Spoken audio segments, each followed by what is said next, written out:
सबसे पहले तो सर आपको बधाई हो। बधाई। और ये आपका बच्चा सेलेक्ट हो गया, उस पर आप क्या कहना चाहोगे? कितनी खुशी है, क्या कहना चाहोगे? मुझे इतनी खुशी है कि मेरा कोई मैंने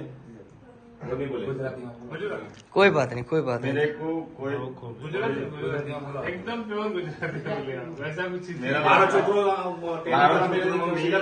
કોઈ એવું મારા મને અનુભવ થયો કે એકેડેમી મૂકવાથી મને સફળતા મળશે કે મને આગળ જવાની મને મારા દીકરાને કોઈ બી ગમે તે પ્રયત્ન આગળ વધશે એ મને થોડું મને એ હતું એમ ગર્વ હતું અને સાહેબની મને સપોર્ટ હતો કે હું આગળ જઈને ગમે તે હું કે મારા છોકરાને આટલું પ્રયત્ન કરાવીશ, આવું ભણાવીશ.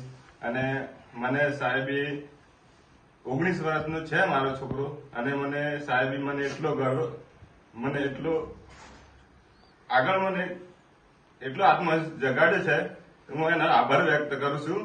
અને આવા કોઈ છોકરાઓને બી આગળ વધે એવા મારા અભિનંદન છે, મારા છોકરાને બી અભિનંદન છે.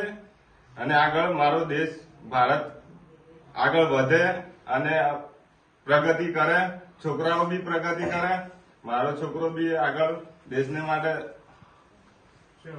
સેવા કરે એવી મારી નમ્ર વિનંતી છે. અને આગળ છોકરોને હું મારા બે હાથ જોડીને હું વિનંતી કરું કે છોકરાઓ બી લાભ લઈ શકે અને દેશને માટે સેવા આપી શકે. અભિનંદન. चलो एक जो बच्चे अभी गांव में तैयारी कर रहे हैं, ठीक है, तो आपने तो अनुभव लिया है कि घर में तैयारी करके कितना अच्छा हो सकता था, नहीं हो सकता था.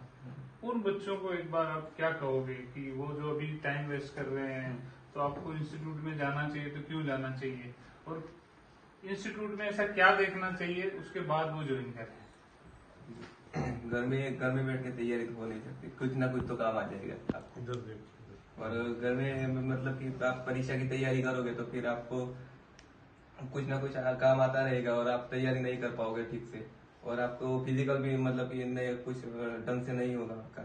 इसलिए आपको एकेडमी में जाना ही चाहिए और वहाँ पे आपको एकदम ठीक तरह से तैयारी हो सकती है.